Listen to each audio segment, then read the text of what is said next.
El escarabajo de oro. Hola, hola. Este hombre está atacado de locura. Debe haberle picado la tarántula. All in the wrong. Muchos años ha contraje íntima amistad con Mr. William Legrand. Pertenecía a una antigua familia hugonote y había gozado de fortuna, pero una serie de contratiempos le redujo más tarde a la miseria. Para evitar la mortificación consiguiente a sus desastres, abandonó Nueva Orleans, la cuna de sus antepasados, y fijó su residencia en la isla de Sullivan, cerca de Charleston, en Carolina del Sur. Esta isla es muy singular. Está formada casi toda de arena y tiene alrededor de 3 millas de longitud. Su anchura no excede de un cuarto de milla en toda su extensión. Queda separada del continente por una corriente apenas perceptible que se desliza entre un yermo de cañas y légamo, guarida favorita de las aves silvestres. La vegetación, como puede suponerse, es escasa y raquítica. No hay árboles de ninguna clase. Cerca de la extremidad occidental, hacia el fuerte de Moultrie, donde existen algunos edificios de estructura miserable ocupados durante el verano por los fugitivos del polvo y las fiebres de Charleston, puede encontrarse en verdad la palmera de abanico. Pero toda la isla, con excepción de la parte occidental y de una faja blanca y endurecida a la ribera del mar, está cubierta de una densa maleza del mirto blanco, tan apreciado por los horticultores de Inglaterra. Estos arbustos alcanzan a menudo una altura de 15 o 20 pies y forman un tallar casi impenetrable, embalsamando el aire con su fragancia. En la más intrincada espesura de aquel soto, no muy alejada de la extremidad oriental y más remota de la isla, había construido Legrand una pequeña cabaña que habitaba en la época en que le conocí incidentalmente por primera vez. Pronto este conocimiento se convirtió en amistad porque el recluso tenía muchas cualidades propias para despertar interés y estimación.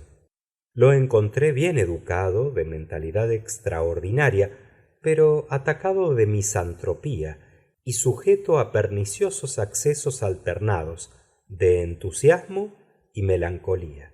Tenía muchos libros, pero rara vez hacía uso de ellos. Su principal distracción consistía en la caza y la pesca, o en vagar por la ribera y a través de los mirtos en busca de conchas o ejemplares entomológicos cuya colección de los últimos podía haber causado la envidia de un Swammerdam.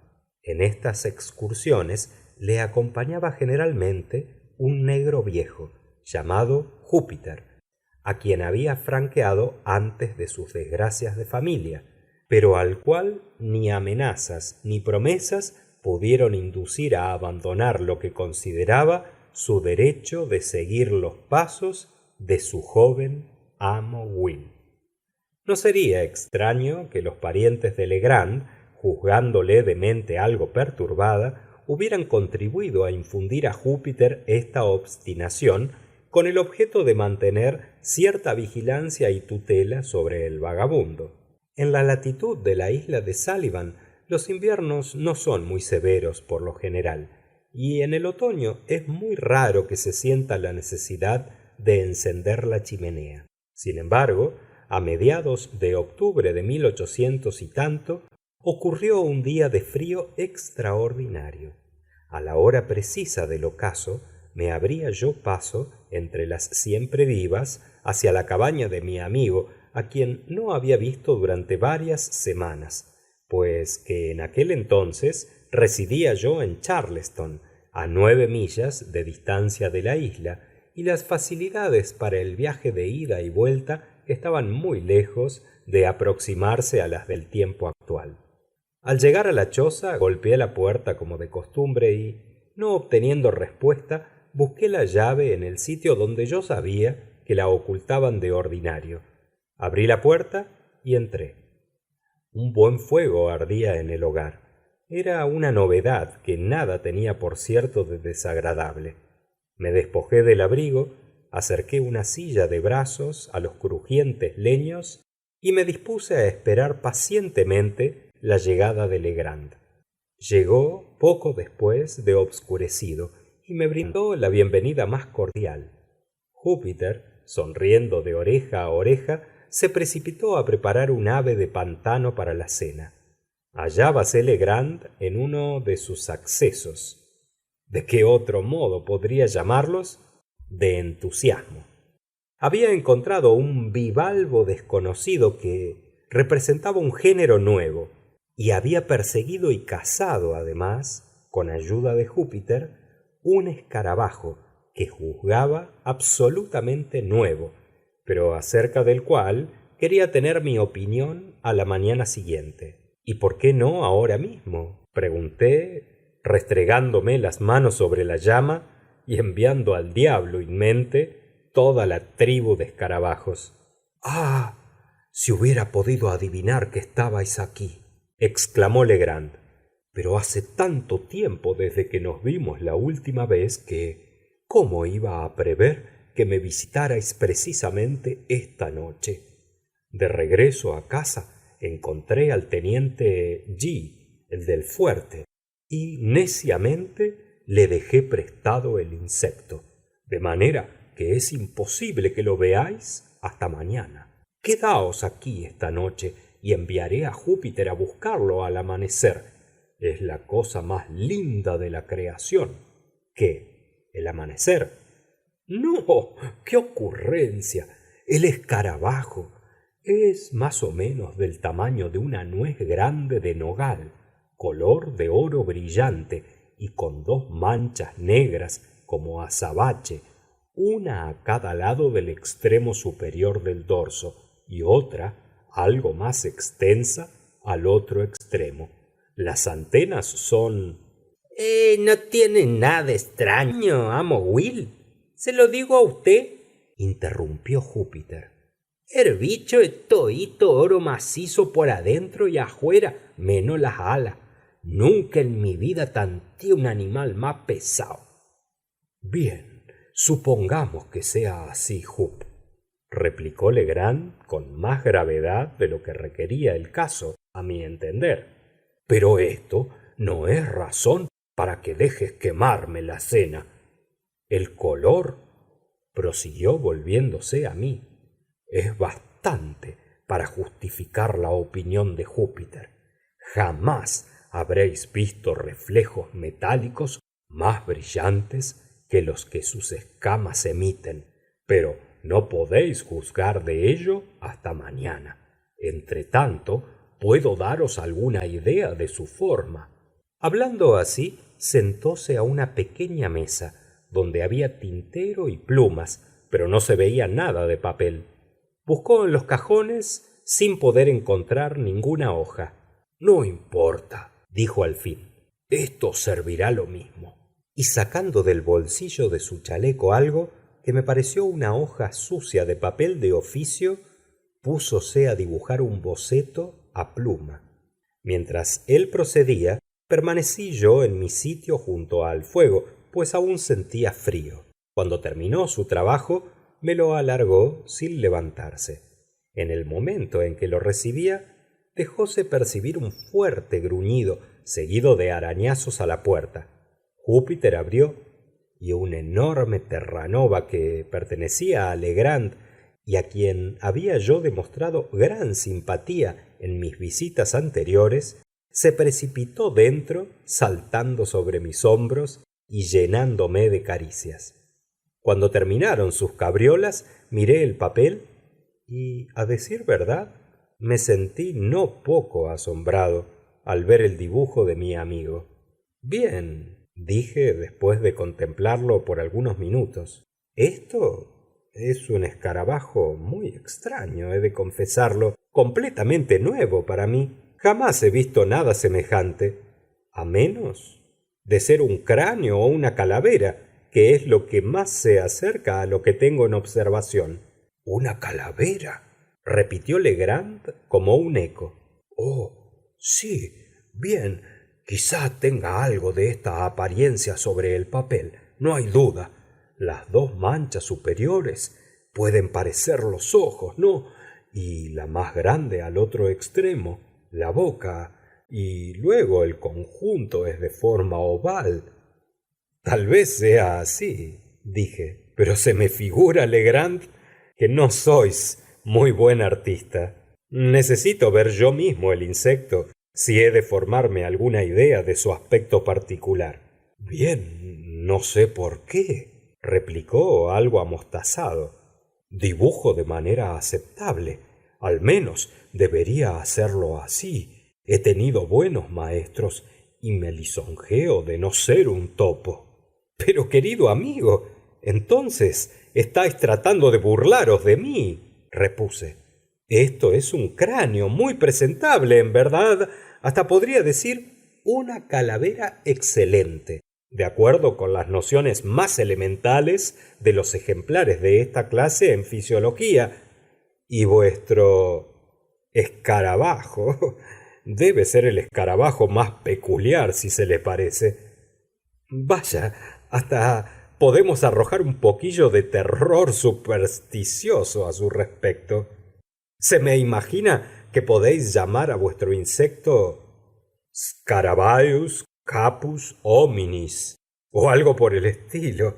Hay nombres análogos en la historia natural, pero ¿dónde están las antenas de que hablabais? ¿Las antenas? Exclamó Legrand, que parecía irse acalorando sobre el asunto. Estoy seguro de que podéis descubrir las antenas. Las he dibujado tan distintamente como aparecen en el original, y creo que esto es suficiente. Bien, bien, repliqué. Probablemente es así, lo cual no obsta para que yo no las vea. Y sin más comentario le alargué el papel, no deseando excitar su enojo. Sin embargo, estaba muy sorprendido por el giro que tomaba el asunto. Su mal humor me chocaba. Y con respecto al diseño del insecto, no había allí antenas, positivamente, y el conjunto tenía en verdad extraordinario parecido al dibujo corriente de una calavera. Recibió el papel con enfado y estaba visiblemente a punto de estrujarlo y arrojarlo al fuego cuando una ojeada casual al dibujo pareció fijar de repente su atención. En un instante enrojeció su rostro violentamente y un momento después palideció por completo. Durante algunos minutos examinó el diseño con minuciosidad en el mismo sitio donde se encontraba sentado. Al cabo, se levantó, cogió una bujía de la mesa y fue a sentarse sobre un arca en el rincón más alejado de la habitación. Allí hizo de nuevo un ansioso escrutinio del papel, revolviéndolo en todas direcciones. No decía una palabra, sin embargo, y su conducta me llenaba de estupor, pero juzgué prudente no exacerbar con comentario alguno la extravagancia creciente de sus maneras. Luego, sacando una cartera del bolsillo de su chaqueta, colocó dentro el papel cuidadosamente y depositó el paquete en su escritorio, que cerró con llave. Entonces adquirieron sus ademanes mayor compostura, pero su entusiasmo primitivo había desaparecido del todo. Sin embargo, parecía más bien abstraído que descontento. Conforme avanzaba la noche, se absorbía más y más en sus meditaciones, de las cuales no consiguieron arrancarle todos mis esfuerzos. Había tenido yo la intención de pasar la noche en la cabaña, como lo acostumbraba a menudo, pero observando la actitud de mi huésped, pensé que era más oportuno despedirse. No me instó para que permaneciera en su compañía, pero estrechó mi mano al partir con mayor cordialidad aún que de ordinario. Haría un mes de lo que he relatado, intervalo durante el cual nada había sabido de Legrand cuando recibí en Charleston la visita de su asistente Júpiter. Nunca había visto al buen negro tan trastornado y creí que algún serio desastre hubiera ocurrido a mi amigo. Y bien, Júpiter, díjele, ¿de qué se trata? ¿Cómo está tu amo? Pa decir verdad, patrón, él no está tan sano. ¿Está enfermo? Lo siento mucho.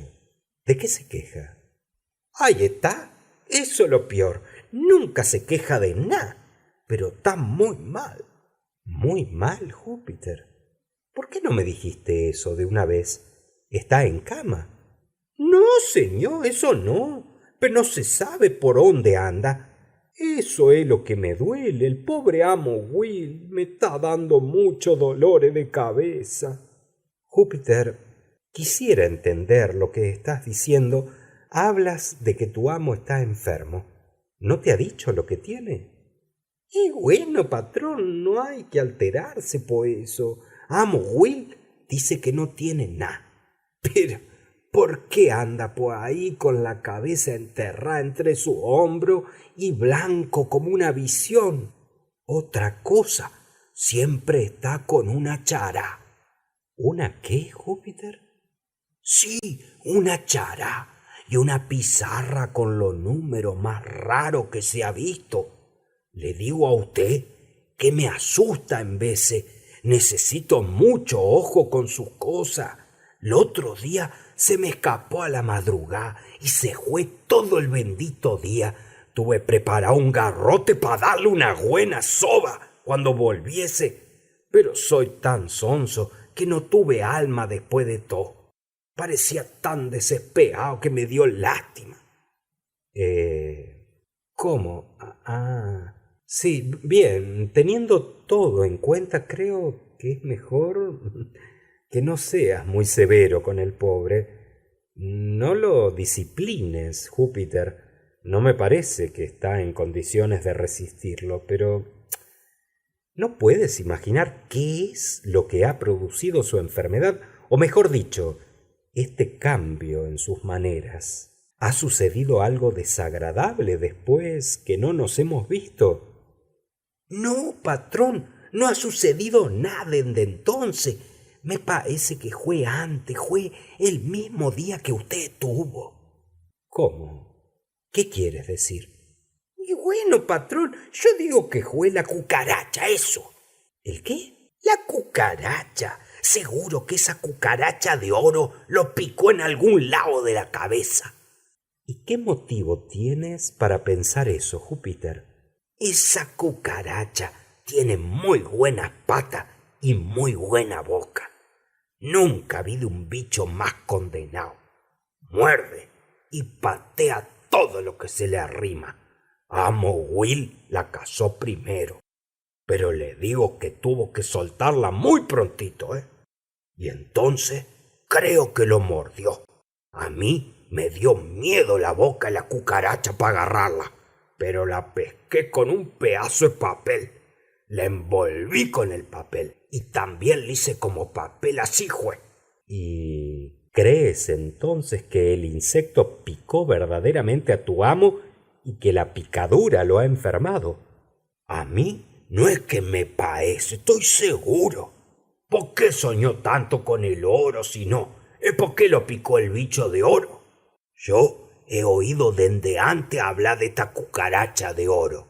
Pero, ¿cómo sabes que sueña con oro? ¿Que cómo sé? Porque habla de eso cuando duerme. Por eso estoy seguro.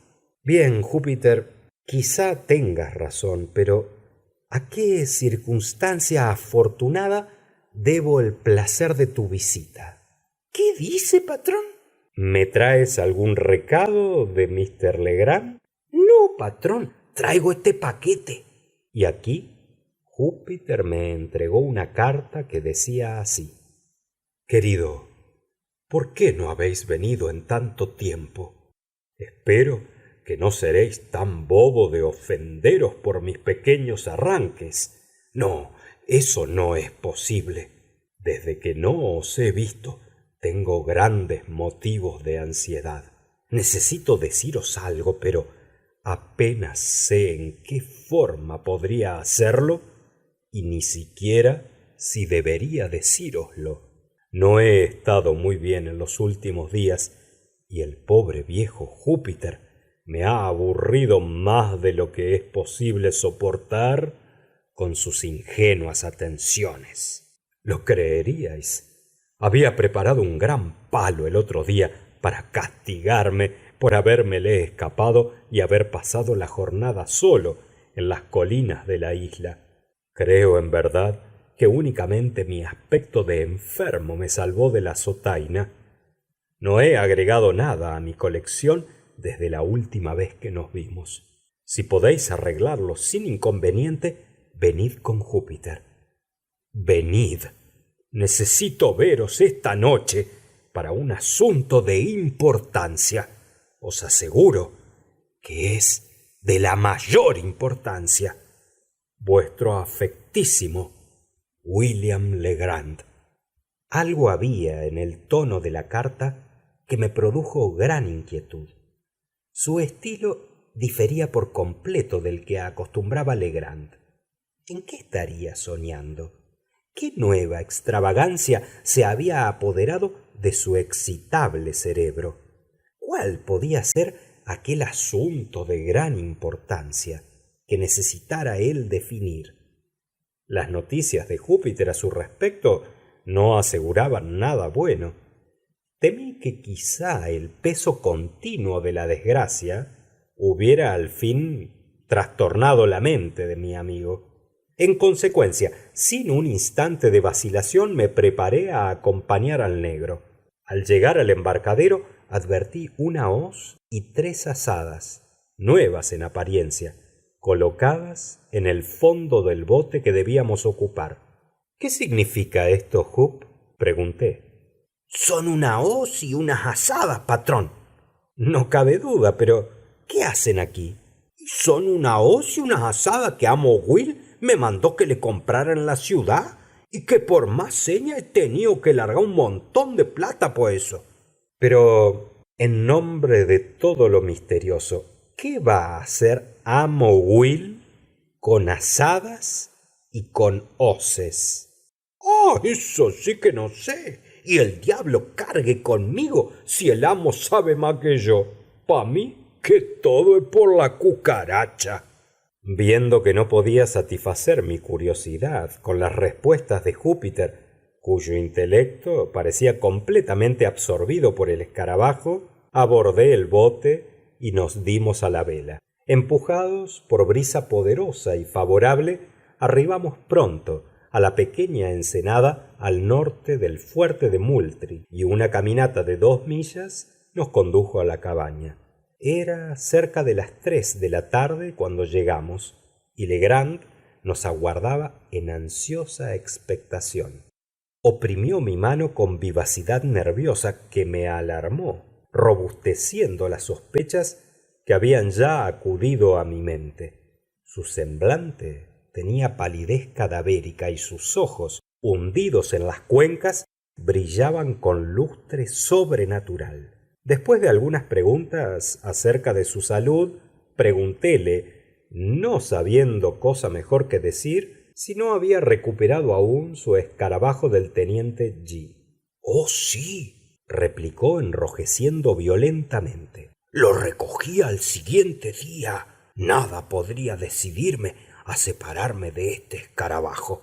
¿Sabéis que Júpiter tenía razón en sus apreciaciones? ¿A qué respecto?, pregunté, sintiendo mi corazón llenarse de tristes presentimientos.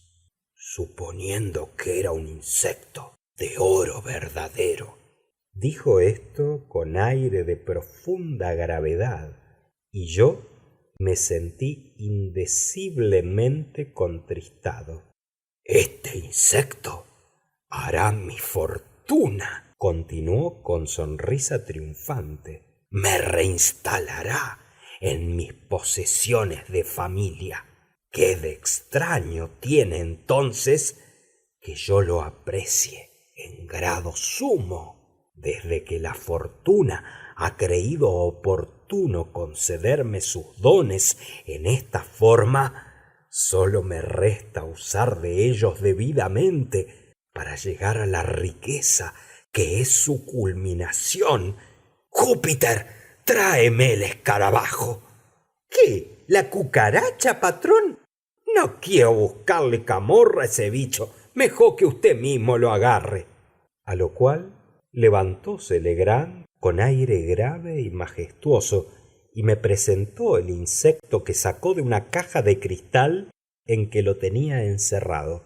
Era, en verdad, un hermoso escarabajo, desconocido por aquel tiempo a los naturalistas y, por consiguiente, un gran hallazgo desde el punto de vista científico. Tenía dos manchas negras en el extremo anterior del lomo y otra más grande en el extremo posterior. Las escamas eran excesivamente duras y brillantes, con toda la apariencia del oro bruñido. El peso del insecto era notable, y tomando todas estas cosas en consideración, apenas podía yo reprochar a Júpiter sus opiniones al respecto. Pero lo que inclinaba a Legrand a asentir con esta idea no podía comprenderlo por vida mía. He enviado a buscaros, dijo en tono grandilocuente cuando terminé el examen del insecto. He enviado a buscaros porque necesito vuestros consejos y vuestra asistencia para llevar a cabo los designios de la suerte y del escarabajo. Mi querido Legrand, exclamé interrumpiéndole, seguramente no os sentís bien y es preferible que toméis algunas ligeras precauciones. Acostaos y yo permaneceré aquí algunos días hasta que os encontréis mejor. Estáis febril y... Tomadme el pulso, dijo mi amigo. Hícelo así y, a decir verdad, no encontré la más ligera alteración. Bueno, pero podéis estar enfermo aún, sin tener fiebre. Permitidme recetaros por esta vez. En primer lugar, poneos en cama. En segundo... Estáis equivocado, interrumpió. Me encuentro tan bien como puedo estarlo bajo la excitación que me aqueja. Si tenéis realmente algún interés por mí, aliviaréis esta excitación. ¿De qué manera puedo hacerlo? Muy fácilmente. Júpiter y yo vamos a emprender una expedición a las colinas de la isla y necesitamos en dicha empresa la cooperación de alguien en quien podamos confiar absolutamente. Vos sois el único en quien yo depositaría mi confianza. Ya tengamos éxito o fracasemos, desaparecerá la agitación que ahora advertís en mí. Deseo muchísimo complaceros, en cualquier sentido, repliqué. Pero, ¿significa esto que el infernal escarabajo tiene alguna conexión con vuestra expedición a las colinas? La tiene. En tal caso, Legrand, no puedo prestarme a proceder tan absurdo. Lo siento mucho, porque tendremos que ensayarlo solos. ¿Ensayarlo solos? Este hombre está loco, seguramente. Pero aguardad. ¿Cuánto tiempo os proponéis ausentaros? Probablemente toda la noche. Saldremos en este instante y estaremos de vuelta al alba en todo caso. Y me prometéis, por vuestro honor, que una vez satisfecha esta fantasía y resuelto a vuestra satisfacción el asunto del escarabajo, gran Dios, volveréis a casa y seguiréis implícitamente mis consejos como si fuera vuestro médico. Sí, lo prometo. Y ahora partamos inmediatamente porque no hay tiempo que perder. Acompañé a mi amigo con el corazón oprimido. Salimos a eso de las 4. Legrand, Júpiter, el perro y yo. Y cargando Júpiter con la hoz y las azadas que insistió en llevar él mismo. Más por temor de dejar aquellos instrumentos al alcance de su amo que por exceso de actividad o complacencia a lo que pude presumir. Su actitud era terriblemente suspicaz. Y las palabras «¡Condenado insecto!» fueron las únicas que se escaparon de sus labios durante todo el trayecto.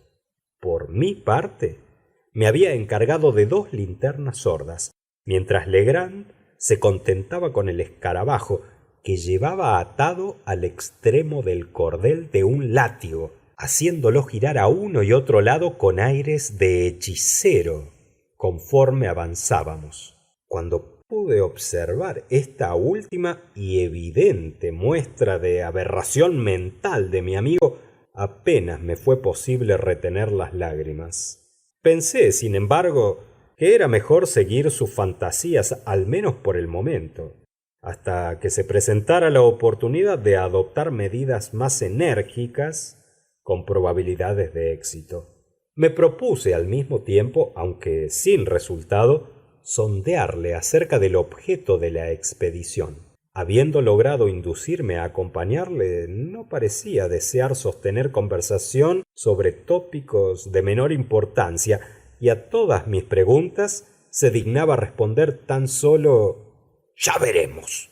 Cruzamos en un esquife el canal que separaba la isla y, ascendiendo las colinas de la playa del continente, seguimos en dirección noroeste a través de una comarca excesivamente salvaje y desolada, donde no existía traza de seres humanos. Legrand guiaba con decisión, deteniéndose únicamente de vez en cuando para consultar ciertas señales que en apariencia había colocado él mismo en alguna excursión preliminar. De esta manera avanzamos durante cerca de 2 horas, y precisamente a la caída del sol penetramos en una región infinitamente más lúgubre que todo lo que habíamos atravesado hasta entonces. Era una especie de meseta cerca de la cima de una eminencia casi inaccesible, cubierta de densa arboleda desde la base hasta la cumbre y sembrada de enormes peñascos que parecían yacer desprendidos sobre el terreno, evitando en muchos casos precipitarse a los hondos valles debido simplemente al apoyo de los árboles contra los cuales descansaban. Quebradas profundas que partían en diversas direcciones prestaban todavía un aire de solemnidad más agreste a la escena. La plataforma natural hasta donde nos habíamos encaramado estaba erizada de espesas zarzas, entre las cuales descubrimos pronto que habría sido imposible avanzar sin el auxilio de la hoz, y Júpiter procedió, bajo la dirección de su amo, a abrirnos una senda hasta el pie de un enorme tulipán que se levantaba en medio de 6 u 8 robles, sobrepasando a todos en altura y humillando a cuantos árboles había yo visto hasta entonces por la belleza de su follaje y de su forma, por la magnitud de sus ramas y por la majestad de su aspecto en general. Cuando llegamos cerca del árbol, volvióse Legrand a Júpiter y preguntóle si sería capaz de escalarlo. El viejo titubeó un poco, quedando algunos instantes sin responder. Aproximándose al fin al inmenso tronco, dio la vuelta pausadamente alrededor y lo examinó con minuciosa atención. Cuando terminó su escrutinio, dijo sencillamente: «Claro, patrón, el negro Júpiter se trepa a cualquier árbol que le da la gana. Entonces, arriba cuanto antes, porque pronto será demasiado tarde para ver lo que necesitamos». «¿Y hasta dónde me subo, patrón?», preguntó Júpiter. «Sube primero por el tronco y luego te diré de qué lado debes ir. Ah, espera, llévate el insecto». «¿La cucaracha, patrón? ¿La cucaracha de oro?», gritó el negro, retrocediendo acongojado. «¿Pa qué de subir la cucaracha arriba del árbol? ¡Demonios si la llevo!». «Si tienes miedo, Júpiter, un negro grandazo y viejo como eres, de coger a este pequeño animalito inofensivo, llévalo por el cordón, pero si no lo subes contigo en alguna forma, me veré obligado a romperte la cabeza con esta azada». «¿Y qué es eso, patrón? ¿Por qué se enoja ahora?», dijo Júpiter, evidentemente abochornado hasta la sumisión. «Siempre le apaga al pobre negro viejo. Yo lo dije solo de juego, que le tengo miedo a la cucaracha. ¿Qué me va a hacer a mí? la cucaracha. Y a esto cogió cautelosamente el extremo más alejado del cordón y manteniendo al insecto tan apartado de sí como lo permitían las circunstancias, preparóse a escalar el árbol. En la juventud, el tulipán o Liriodendron tulipiferum, magnífico habitante de las selvas, tiene el tronco singularmente liso y se eleva a menudo a gran altura, sin ramas laterales. Pero en su edad madura, la corteza se vuelve áspera y nudosa, a la vez que aparecen ramas cortas en el tallo. Así, la dificultad de la ascensión era más aparente que real en el presente caso. Abarcando el enorme cilindro con brazos y rodillas tan estrechamente como era posible, aferrándose con las manos en algunas partes salientes mientras afirmaba en otras sus pies desnudos, Júpiter se encaramó al fin, después de 2 o 3 escapes de caída inminente, en la primera rama ahorquillada y pareció considerar su tarea virtualmente llevada a cabo. El peligro de la empresa estaba vencido, en efecto, aun cuando se hallaba ahora a 60 o 70 pies de altura sobre el nivel del suelo. ¿Y por dónde voy ahora, amo Will?, preguntó. Sigue la rama más grande, hacia este lado, dijo Legrand. El negro obedeció prontamente y al parecer con pequeño esfuerzo, ascendiendo más y más alto hasta que perdimos de vista su agachada figura entre el espeso follaje que la envolvía. A poco oímos su voz en una especie de alerta. ¿Hasta dónde subo ahora? ¿A qué altura has llegado? Bien arriba, replicó el negro. Ya puedo ver el cielo por entre la punta del árbol. Nada importa el cielo, pero atiende a lo que voy a decirte. Mira hacia abajo del árbol y cuenta las ramas de este lado debajo de ti. ¿Cuántas ramas has pasado? 1, 2, 3, 4, 5. He pasado 5 ramas de este lado, patrón. Entonces, sube una más. Algunos minutos después, oímos nuevamente su voz anunciando que había llegado a la 7ª. Ahora, Jup, exclamó Legrand visiblemente agitado. Necesito que avances sobre esa rama lo más lejos que puedas. Si encuentras algo extraño, avísamelo inmediatamente. En aquel momento desaparecieron las pocas dudas que podía aún abrigar acerca de la demencia de mi amigo. No tenía otra alternativa sino pensar que había sido atacado de locura, y llegué a sentirme verdaderamente ansioso, pensando en el modo de hacerlo regresar a la casa. En tanto que reflexionaba sobre lo que sería más conveniente intentar, la voz de Júpiter dejóse escuchar de nuevo. Muchos cristianos se asustarían de andar por esta rama. Está seca casi todita, ¿eh? ¿Dices que es una rama seca, Júpiter?, interrogó Legrand con voz trémula. Sí, patrón, está seca como tranca de puerta, como que lo estoy viendo, está muerta. ¿Qué haré en nombre del cielo?, exclamó Legrand, que parecía entregado a gran desesperación. Haced esto, insinué yo, satisfecho de encontrar la oportunidad de colocar una palabra. Vaya, venir a casa y acostaros. Vamos inmediatamente. Si sois un buen chico, se hace tarde y además debéis recordar vuestra promesa. ¡Júpiter!, gritó él sin atenderme en lo más mínimo. ¿Me oyes? Sí, patrón, lo oigo muy bien. Entonces, prueba la madera con tu cuchillo y fíjate bien si la rama está muy seca. Podrida, patrón, seguro, contestó el negro después de un momento. Pero no tan podrida. ¿Quién sabe si pudiera avanzar más allá estando solo? Así sí, digo. ¿Solo? ¿Qué quieres decir? Y bueno, por la cucaracha. Es muy pesada. Si la boto para abajo la rama, no se romperá con el peso el negro nada más. Calla, infame, gritó Legrand, muy consolado al parecer. ¿Qué piensas sacar diciéndome esas estupideces? Ten por seguro que si dejas caer el insecto, te rompo el cuello.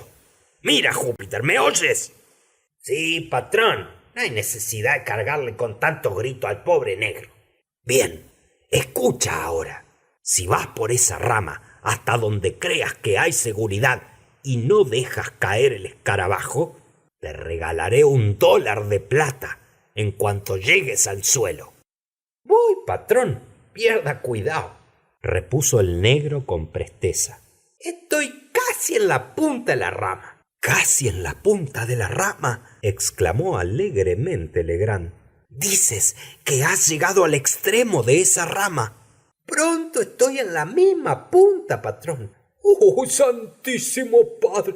¿Qué es esto que hay en el árbol? Bien, gritó Legrand en medio de extraordinario deleite. ¿Qué es ello? ¿Qué? ¿Una calavera? ¿Alguno que dejó su cabeza en el árbol y los gallinazos le han comido todito el pellejo? ¿Una calavera, dices? Muy bien. ¿Y cómo está asegurada contra el árbol? ¿Qué cosa la sostiene? Está fuerte, patrón, vamos a ver. Vaya, qué curioso. Está clavada al árbol con un clavo grandazo. Ahora bien, Júpiter, haz exactamente lo que te digo, ¿me oyes? Sí, patrón. Fíjate entonces. Busca el ojo izquierdo de la calavera. Eso sí que está bueno. No hay ningún ojo en la calavera. Malaya sea tu estupidez. ¿Sabes siquiera distinguir tu mano izquierda de tu mano derecha? Claro que lo sé y muy bien. Mi mano izquierda es la que está ahora agarrando la rama. Sí, por cierto, si eres zurdo y tu ojo izquierdo está al mismo lado que tu mano izquierda. Ahora, supongo que podrás encontrar el ojo izquierdo de la calavera, o el sitio donde estaba el ojo izquierdo. ¿Lo encuentras? Hubo una larga pausa. Al fin preguntó el negro. Diga, patrón, el ojo izquierdo de la calavera está al mismo lado que la mano izquierda de la calavera. ¿Por qué no le encuentro mano a la calavera? No importa. Aquí tengo ahora el ojo izquierdo. Aquí está el ojo izquierdo. ¿Y qué hago con él?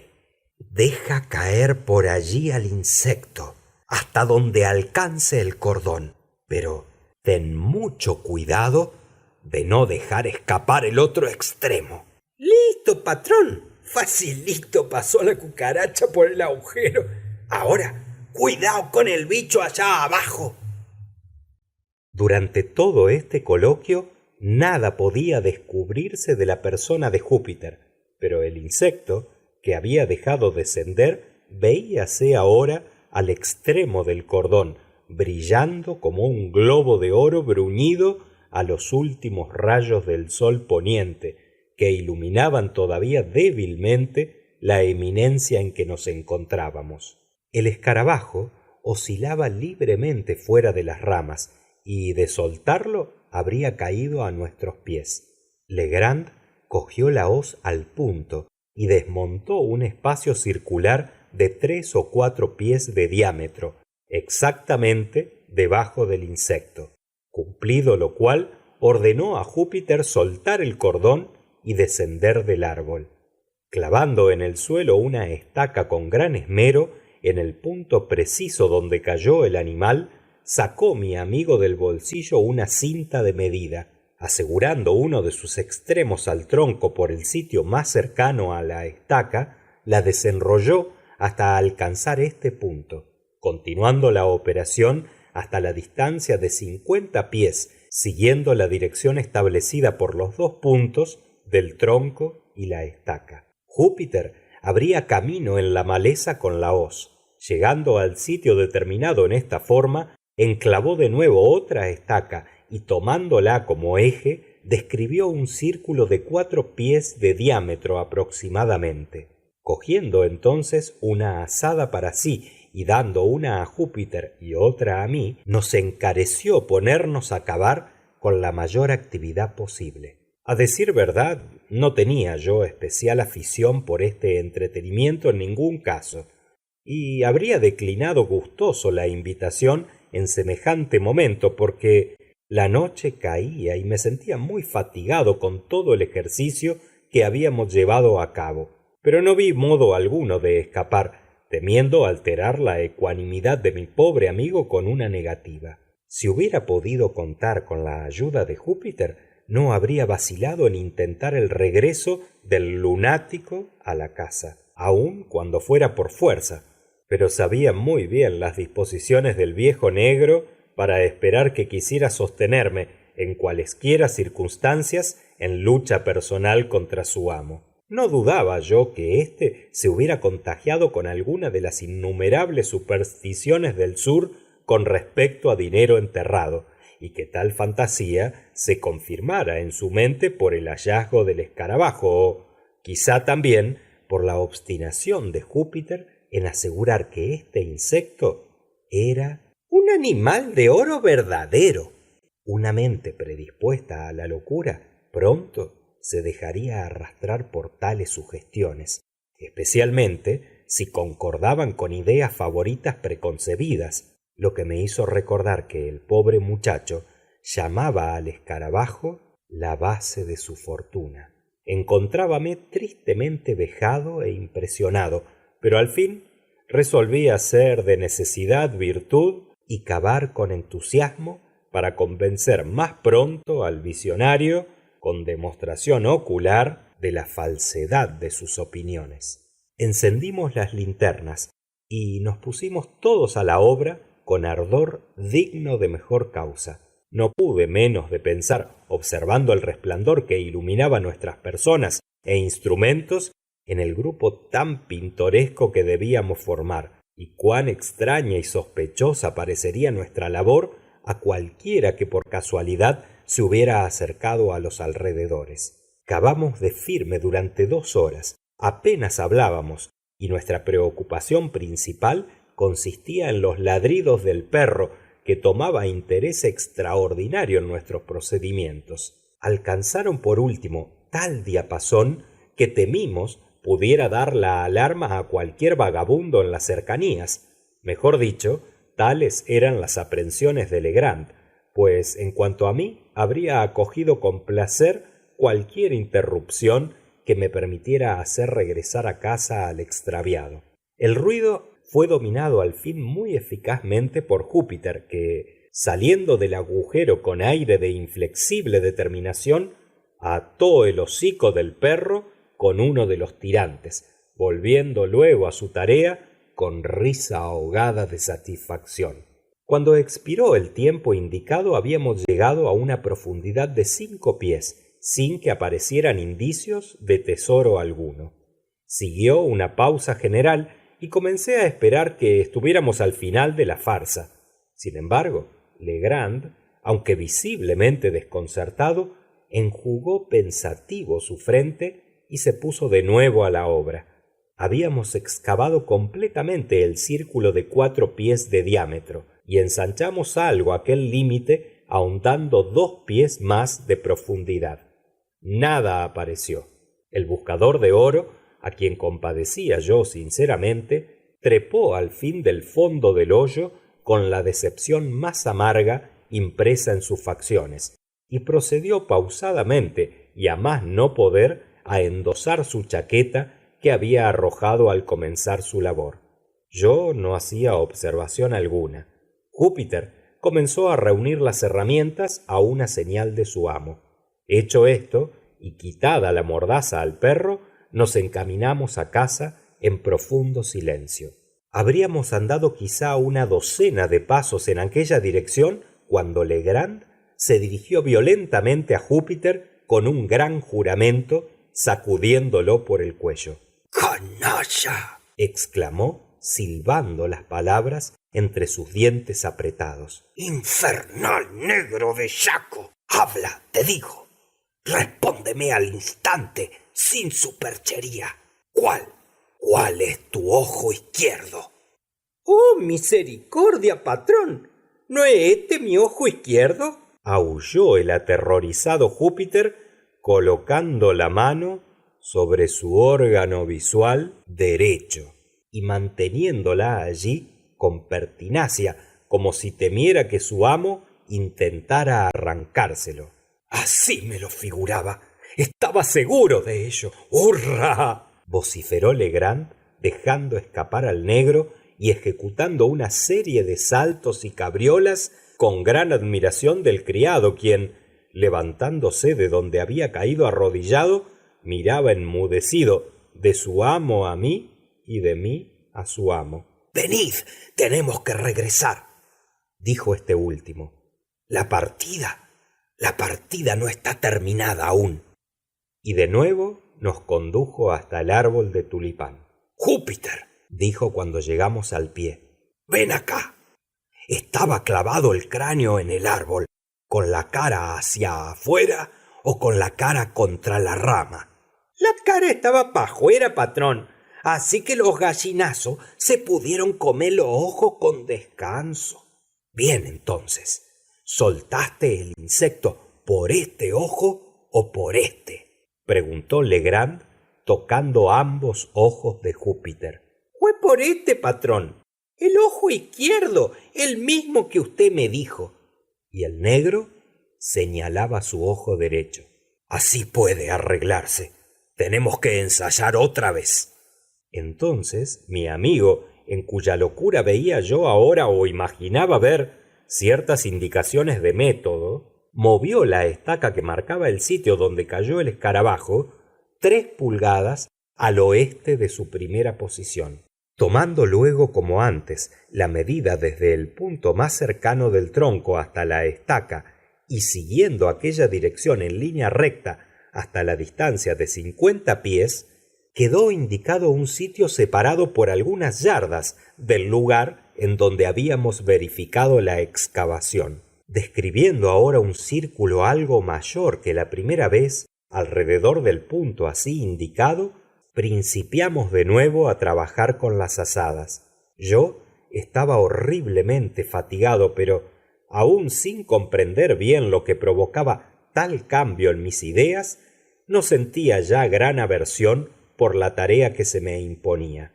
Estaba indeciblemente interesado, más aún, excitado. Había algo en medio de la extravagancia de maneras de Legrand, cierto aire de previsión, de deliberación que me impresionaba. Ahondaba con empeño y de vez en cuando me sorprendía a mí mismo buscando, con modo que se asemejaba mucho a la expectación, el fantástico tesoro cuya visión había trastornado a mi infortunado compañero. En cierto momento en que los vagares de mi imaginación se habían apoderado de mí por completo, y cuando habríamos trabajado quizá hora y media, nos interrumpieron otra vez violentos ladridos del perro. Su inquietud en el primer caso había sido evidentemente tan solo el resultado de un juego o de un capricho, pero ahora asumía tono más grave e insistente. Cuando Júpiter intentó amordazarlo de nuevo, manifestó furiosa resistencia y lanzándose en el agujero, púsose a cavar frenéticamente con las uñas. En pocos segundos descubrió un montón de huesos humanos que formaban 2 esqueletos completos, entremezclados con varios botones de metal y algo que parecía residuos de lana apolillada. 1 o 2 golpes de azada descubrieron la hoja de una gran daga española y ahondando un poco más salieron a la luz 3 o 4 piezas de oro sueltas. A la vista de las monedas apenas pudo Júpiter refrenar su alegría, pero el aspecto de su amo demostraba profunda decepción. Insistió, sin embargo, para que continuáramos los esfuerzos, y no había terminado de pronunciar aquellas palabras cuando yo tropecé y caí hacia adelante, con la punta de la bota cogida en un gran anillo de hierro que yacía medio oculto entre la tierra removida. Trabajamos entonces ansiosamente y jamás he pasado 10 minutos de excitación tan intensa como aquellos.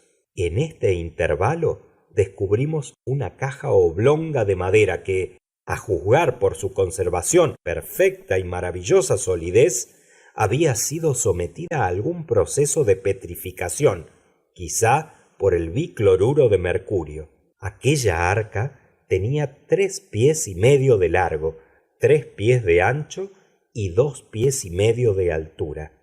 Estaba fuertemente asegurada con bandas de hierro forjado, remachadas y formando una especie de tejido que cubría el conjunto. A los costados de la caja, cerca de la cubierta, había 3 anillos de hierro, 6 en total, que ofrecían seguro agarradero para que 6 personas pudieran levantarla con comodidad. Nuestros mayores esfuerzos reunidos alcanzaron apenas a remover ligeramente el cofre en su mismo sitio. Al momento pudimos comprobar la imposibilidad de levantar peso tan enorme. Afortunadamente, la única cerradura de la tapa consistía en 2 cerrojos que descorrimos temblando y palpitantes de ansiedad. En un instante brillaron ante nuestros ojos tesoros de valor incalculable. Al caer dentro del hoyo los rayos de las linternas, relampaguearon chispas y dorados resplandores que partían de un confuso montón de oro y joyas, deslumbrando por completo nuestras miradas. No intentaré describir las sensaciones que me acometieron mientras contemplaba todo aquello. El asombro predominaba, por supuesto. Legrand parecía exhausto por la emoción y pronunció muy pocas palabras. El rostro de Júpiter revistió durante algunos minutos palidez tan mortal como, dada la naturaleza de las cosas, es posible asumir al rostro de un negro. Parecía estupefacto, herido por el rayo. A poco cayó de rodillas en el agujero y, enterrando hasta el codo en el oro sus desnudos brazos, permaneció así como saboreando la voluptuosidad de un baño. Al cabo, con un profundo suspiro, exclamó como en soliloquio: ¿Y todo esto por la cucaracha de oro? La linda cucaracha de oro, la pobre cucarachita de oro que yo maltrataba como un bestia. ¿No tiene vergüenza de ti, negro? ¡Contesta! Fue necesario al fin que yo hiciera despertar a amo y criado a la necesidad de levantar el tesoro. Hacíase tarde e importaba apresurarnos para transportar todo a la casa antes del amanecer. Era difícil decidir lo que debía hacerse, y transcurrió mucho tiempo en deliberación. Tan confusas se hallaban nuestras ideas. Finalmente aligeramos la caja sacando 2/3 partes de su contenido, y sólo entonces logramos con bastante trabajo sacarla del hoyo. Ocultamos entre la maleza los artículos extraídos del cofre, dejando a su cuidado al perro, con órdenes estrictas de Júpiter de no abandonar su puesto bajo ningún pretexto ni abrir la boca hasta nuestro regreso. Luego nos encaminamos apresuradamente a la casa, llevando la caja, y llegamos con seguridad, pero con excesivo trabajo, a la 1 de la mañana. Rendidos de cansancio como nos encontrábamos, era humanamente imposible hacer más por el momento. Descansamos hasta las 2 y tomamos algún alimento, regresando inmediatamente a las colinas, armados de 3 sólidos sacos que por suerte encontramos en la casa. Poco antes de las 4 llegamos a la excavación. Dividimos el botín en partes aproximadamente iguales y, dejando los hoyos abiertos, nos dirigimos de nuevo a la cabaña, donde depositamos por segunda vez nuestra dorada carga, cuando empezaban justamente a brillar hacia el oriente sobre la copa de los árboles los primeros y débiles rayos del alba. Nos sentíamos deshechos, pero la intensa agitación del momento nos privaba del reposo. Después de un sueño intranquilo que se prolongó 3 o 4 horas, nos levantamos como si lo hubiéramos concertado de antemano para examinar nuestros tesoros. La caja había estado llena hasta el borde y pasamos todo el día y gran parte de la noche siguiente en examinar su contenido. No había señales de orden alguno en el arreglo. Todo se había arrojado a la aventura. Separando todo por grupos cuidadosamente, nos encontramos dueños de un tesoro mucho mayor de lo que creímos al principio. En moneda acuñada había más de 400 o 500 mil dólares, a lo que pudimos juzgar estimando el valor de las piezas tan aproximadamente como era posible según las tablas del período a que pertenecían. No había una sola partícula de plata. Todo era oro de fecha antigua y de gran diversidad. Monedas francesas, inglesas y alemanas, algunas guineas inglesas y algunas fichas de las cuales jamás habíamos visto antes ningún ejemplar. Había varias monedas muy grandes y muy pesadas, y tan gastadas que no pudimos descubrir las inscripciones. Nada de moneda americana. Encontramos más difícil estimar el valor de las joyas. Había diamantes, algunos extraordinariamente grandes y hermosos, 110 en total, y ninguno de ellos pequeño. 18 rubíes de reflejos admirables, 310 esmeraldas, todas muy bellas, 21 zafiros y un ópalo. Estas piedras habían sido arrancadas de su engaste y arrojadas sueltas en el cofre.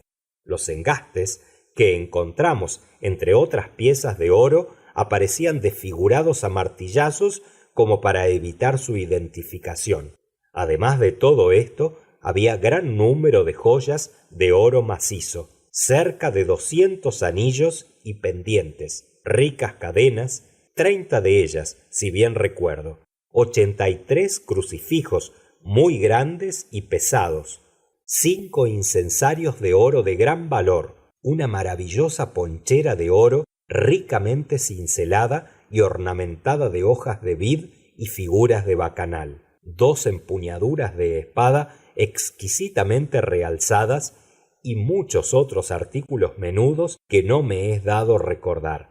El peso de estas alhajas excedía de 350 libras corrientes, no habiendo incluido en esta apreciación 197 magníficos relojes de oro, 3 de los cuales valían cada uno $500 por lo menos. Muchos de aquellos relojes eran extremadamente antiguos e inútiles para medir el tiempo, habiéndose descompuesto su mecanismo en mayor o menor proporción, pero todos estaban montados en ricas joyas y en cajas de gran valor. Estimamos esa noche en $1,500,000 el contenido del cofre, pero después de haber dispuesto de las joyas y adornos, separando algunas para nuestro uso particular, encontramos que habíamos tasado muy bajo nuestros tesoros. Cuando al cabo, concluido el inventario y apaciguada en cierto modo la intensa excitación de los primeros momentos, vio Legrand que yo moría de impaciencia por la solución de este enigma extraordinario, entró en la relación detallada de todas las circunstancias que con ello se relacionaban.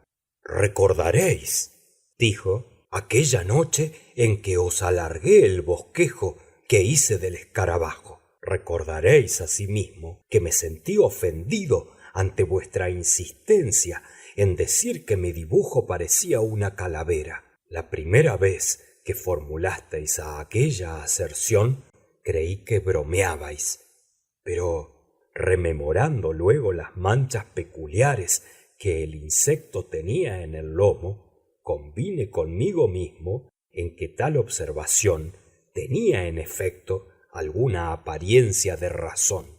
Con todo, me irritaba la fisga hecha a mis habilidades gráficas, porque en general se me considera buen artista, y por consiguiente cuando me devolvisteis la tira de pergamino estuve a punto de estrujarla y arrojarla al fuego. ¿La hoja de papel, queréis decir? Indiqué. No, tenía la apariencia de papel, y yo había creído al principio que lo era, pero cuando quise dibujar en ella, descubrí al momento que era en realidad un trozo de pergamino muy fino. Estaba completamente sucio, como recordaréis. Bien, en el momento mismo de estrujarlo y arrojarlo al fuego, cayeron mis ojos sobre el dibujo que habíais estado contemplando y juzgad de mi sorpresa cuando advertí en efecto la figura de una calavera precisamente en el mismo sitio en que yo creía haber dibujado el escorzo del insecto.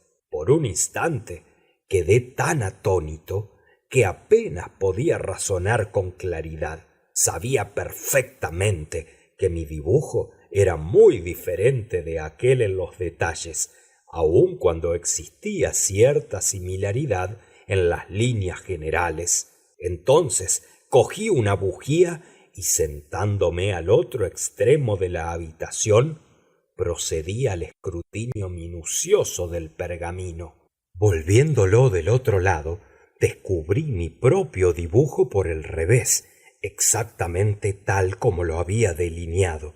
Mi primera idea en aquel momento fue simplemente de sorpresa ante la extraordinaria semejanza del diseño, ante la extraña coincidencia de que, sin saberlo yo, hubiera una calavera al otro lado del pergamino, precisamente debajo de la figura de mi escarabajo, y de que, no sólo en sus líneas, sino en su tamaño, aquella calavera tuviera con mi dibujo semejanza tan notable. Decía que la singularidad de esta coincidencia me dejó estupefacto por algunos instantes. Tal es el efecto ordinario de ciertas coincidencias. La imaginación lucha por establecer alguna relación, alguna sucesión de causa y efecto, y en la incapacidad de realizarlo sufre una especie de parálisis temporal. Mas, al recobrarme de este estupor, despertóse gradualmente dentro de mí una convicción que me impresionó más hondamente aún que la misma coincidencia. Positiva, distintamente, comencé a recordar que no había dibujo alguno en el pergamino cuando hice mi diseño del escarabajo. Estaba ahora perfectamente seguro de ello, porque rememoré que había vuelto primero un lado del pergamino y después el otro, en busca del sitio más limpio. Si la calavera hubiese estado allí, era imposible que hubiera yo dejado de advertirlo. Existía un misterio que me encontraba incapaz de explicar, pero sin embargo, desde el primer momento comenzó a brillar débilmente y a intermitencias, como una luciérnaga en las celdas más remotas y secretas del pensamiento, la concepción de aquella verdad que la aventura de anoche ha demostrado con tan gran magnificencia. Me levanté entonces y, poniendo en lugar seguro el pergamino, deseché toda reflexión sobre el asunto hasta que pudiera hallarme a solas. Tan luego que partisteis y que Júpiter se quedó dormido, me dediqué a una investigación metódica del suceso. En primer lugar, estudié la forma en que el pergamino había llegado a mi poder. El sitio en que descubrí el escarabajo era en la costa del continente, aproximadamente a 1 milla al este de la isla y a muy corta distancia de la señal de la marea alta. Al cogerlo, sentí una aguda picadura que me obligó a dejarlo caer. Júpiter, con su prudencia habitual antes de cazar al insecto que había volado en su dirección, buscó una hoja o algo por este estilo que le permitiera cogerle con seguridad. En aquel momento sus miradas y las mías cayeron sobre el pedazo de pergamino que entonces creí papel. Estaba medio enterrado en la arena, con una esquina saliente. Cerca del paraje donde lo encontramos, observé los despojos del casco de algo que parecía haber sido la falúa de algún barco. Los restos del naufragio demostraban hallarse en aquel sitio por mucho tiempo, pues apenas podía descubrirse su semejanza con el maderamen de los buques. Bien, Júpiter recogió el pergamino, envolvió al insecto dentro y me lo pasó. Poco después, regresando a casa, encontramos al teniente G. Le mostré el escarabajo y él me suplicó dejárselo para llevarlo al fuerte. Obtenido mi consentimiento, lo metió en el bolsillo de su chaleco, sin el pergamino en que había estado envuelto, el cual conservé yo en las manos durante su inspección. Quizá temió que cambiara yo de idea y prefirió apoderarse del insecto inmediatamente. Sabéis bien cuán entusiasta es por todo lo que se refiere a la historia natural. Al mismo tiempo, debo haber depositado yo inconscientemente el pergamino en mi faltriquera. Recordaréis que cuando me dirigí a la mesa con el propósito de hacer el esbozo del insecto, no encontré papel en el sitio donde lo guardo generalmente. Miré en el cajón y tampoco lo había. Busqué en mis bolsillos esperando encontrar alguna carta inútil y mi mano tropezó con el pergamino. Detallo con tanta minuciosidad la manera precisa en que este documento llegó a mi poder, porque aquellas circunstancias me impresionaron con fuerza singular. Indudablemente me creeréis fantástico, pero ya había establecido yo una especie de conexión. Había unido dos eslabones de una gran cadena. Un barco había naufragado en una costa, y no lejos del barco había un pergamino, no un papel, con el dibujo de una calavera. Preguntaréis, por supuesto, que dónde existe la conexión. Respondo que el cráneo o calavera es el emblema muy conocido de los piratas. En todas sus escaramuzas enarbolan una bandera que ostenta una calavera. He dicho que la hoja era pergamino y no papel. El pergamino es durable, casi indestructible. Asuntos de poca monta rara vez se consignan en pergamino, puesto que no se adapta tan bien como el papel para los fines ordinarios del dibujo o la escritura. Esta reflexión prestaba algún significado, alguna importancia al diseño de la calavera. Tampoco dejé de observar la forma del pergamino.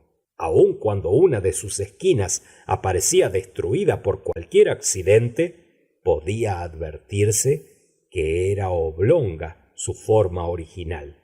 Era precisamente la clase de hoja que se hubiera elegido para memorándum, para consignar algo que debiera recordarse mucho tiempo y guardarse cuidadosamente. Pero, interrumpí yo, habéis dicho que la calavera no estaba en el pergamino cuando hicisteis el dibujo del escarabajo. ¿Cómo encontráis entonces la conexión entre el barco y la calavera, puesto que ésta, según admitís vos mismo, debe haber sido dibujada, Dios sabe cómo y por quién, en algún periodo subsecuente al diseño que hicisteis del insecto? Ah, ahí yace todo el misterio, aunque en este punto tuve relativamente poca dificultad para solucionar el enigma. Mis pasos eran seguros y sólo podían conducir a un resultado. Razoné, por ejemplo, de esta manera. Cuando dibujé el escarabajo, no había calavera visible en el pergamino. Al terminar mi trabajo, os pasé el dibujo observándoos fijamente hasta que me lo devolvisteis. Por consiguiente, No fuisteis vos quien hizo el diseño de la calavera, ni había nadie presente que pudiera hacerlo. Luego, no apareció allí por acción humana, y sin embargo, estaba en el pergamino. Al llegar a este punto de mis reflexiones, traté de recordar, y recordé, en efecto, con entera lucidez, todos los incidentes que ocurrieron en aquel período de tiempo. La temperatura estaba fría. Oh, circunstancia rara y feliz. Y el fuego ardía en la chimenea. Yo me sentía acalorado con el ejercicio y me senté cerca de la mesa. Pero vos habíais arrastrado una silla al lado de la chimenea. En el preciso instante en que yo os había dado el pergamino y os encontrabais vos a punto de inspeccionarlo, entró Wolf, el Terranova, y se lanzó sobre vuestros hombros. Mientras le acariciabais con la mano izquierda tratando de alejarlo, vuestra mano derecha, que sostenía el pergamino, caía descuidadamente entre vuestras rodillas y quedaba muy próxima al fuego. Por un momento creí que la llama le hubiera alcanzado y estaba a punto de preveniros, pero antes de que yo hablara, habíais recogido la hoja y os dedicabais a examinarla. Cuando hube considerado todos estos detalles, no tuve la menor duda de que el calor había sido el agente que trajo a la luz la calavera que figuraba en el pergamino. Sabéis bien que existen y han existido desde tiempo inmemorial ciertas preparaciones químicas por medio de las cuales es posible escribir sobre papel o vitela en forma de que los caracteres se hagan visibles solamente cuando se les somete a la acción del fuego. El zafre, hervido a fuego lento en aqua regia y diluido en una cantidad de agua que represente su peso 4 veces, se emplea a veces con este objeto. Resulta una tinta verde.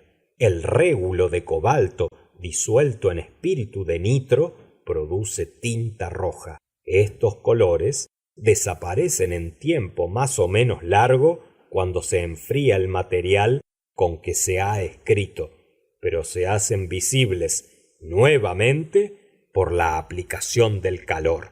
Procedí luego al minucioso escrutinio de la calavera. Las líneas exteriores, es decir, las extremidades del dibujo que quedaban más próximas al borde de la vitela, aparecían mucho más precisas que las otras. Era evidente que la acción del calor había sido imperfecta o desigual. Inmediatamente encendí fuego y sometí todo el pergamino a un vivo calor. Al principio, el único efecto obtenido fue que se reforzaran las líneas débiles de la calavera, pero, insistiendo en el experimento, hízose visible en la esquina de la hoja, diagonalmente opuesta al sitio en que aparecía delineada la calavera, una figura que de pronto imaginé que representaba una cabra. Examen más detallado me convenció, sin embargo, de que se había tratado de dibujar un cabrito. Exclamé yo. Seguramente que no tengo derecho de reírme de vos. $1,500,000 es asunto demasiado serio para provocar esta clase de regocijo. Pero no pretenderéis con esto establecer el tercer eslabón de vuestra cadena. No encontraréis, supongo, conexión especial entre vuestros piratas y una cabra. Los piratas, como sabéis, nada tienen que hacer con cabras. Estos animales pertenecen a los intereses agrícolas. Pero acabo de decir precisamente que la figura no representaba una cabra. Bien, un cabrito, entonces, más o menos la misma cosa. Más o menos, pero no exactamente, repuso Legrand. Quizá habréis oído hablar de cierto Capitán Kidd. En el acto consideré la figura del animal como una especie especie de retruécano o firma en jeroglífico. Y digo firma porque su posición en la vitela sugería esta idea. La calavera, colocada en el extremo diagonalmente opuesto, afectaba asimismo el aire de un sello o emblema, pero me encontré tristemente desorientado por la ausencia de algo más, del cuerpo de mi supuesto documento, del texto que debía contener. Presumo que esperabais hallar una epístola entre el sello y la firma. Algo de eso. El hecho es que, sin poder explicarme la razón, sentí el presentimiento irresistible de una gran fortuna en perspectiva. Quizá si era más bien el deseo que la certidumbre, pero querréis creer que las necias palabras de Júpiter de que el insecto era de oro macizo tuvieron gran efecto sobre mi imaginación. Y luego aquella serie de incidentes y coincidencias. Era todo tan extraordinario. ¿No os llama la atención lo extraño de que aquellos acontecimientos tuvieran lugar en el único día de todo el año que estuvo suficientemente frío para que se necesitara encender fuego, y que sin el fuego o sin la intervención del perro en el momento preciso en que apareció, jamás habría yo visto la calavera, ni habría sido en consecuencia el posesor de tal tesoro? Pero proseguid, estoy impaciente.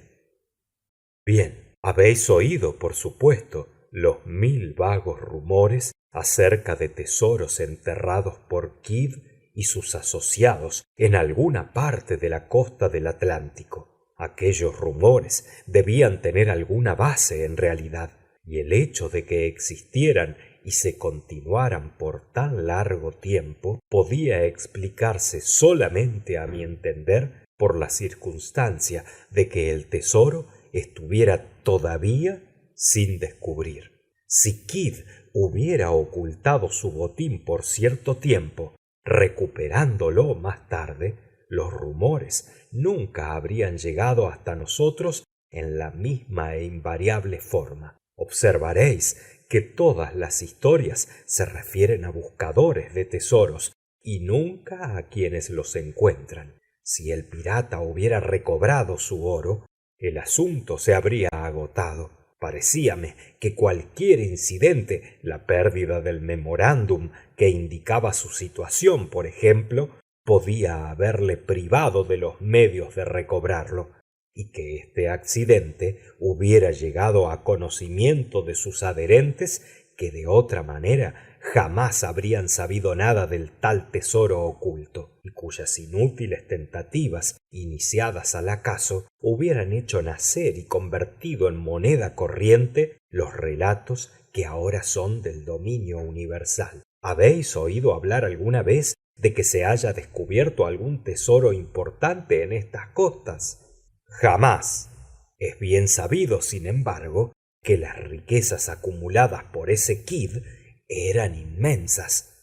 Di por sentado, en consecuencia, que la tierra las escondía aún, y no os sorprenderá el oírme decir que sentí la esperanza, que casi podría llamar certidumbre, de que el pergamino hallado de manera tan extraña encerraba la dirección extraviada del lugar en que habían sido depositadas. Pero ¿cómo os desenvolvisteis? Acerqué de nuevo la vitela al fuego, después de aumentar la potencia del calor, pero nada apareció.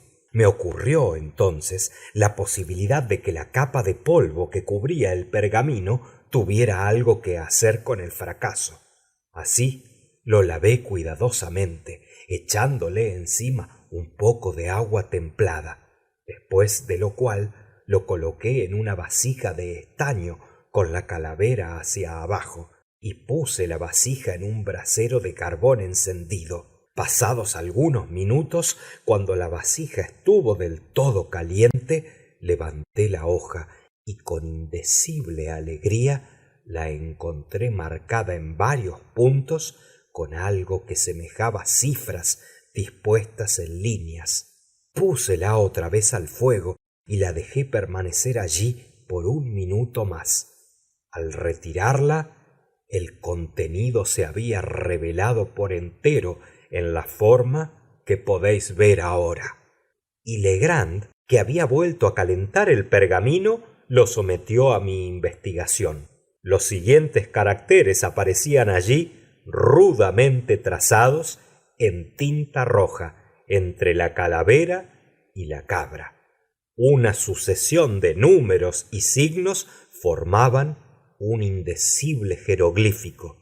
Pues me encuentro tan a obscuras como antes, dije yo, devolviéndole el pergamino. Aun cuando todos los tesoros de Golconda me aguardaran a la solución de este enigma, estoy cierto de que me sería imposible alcanzarlos.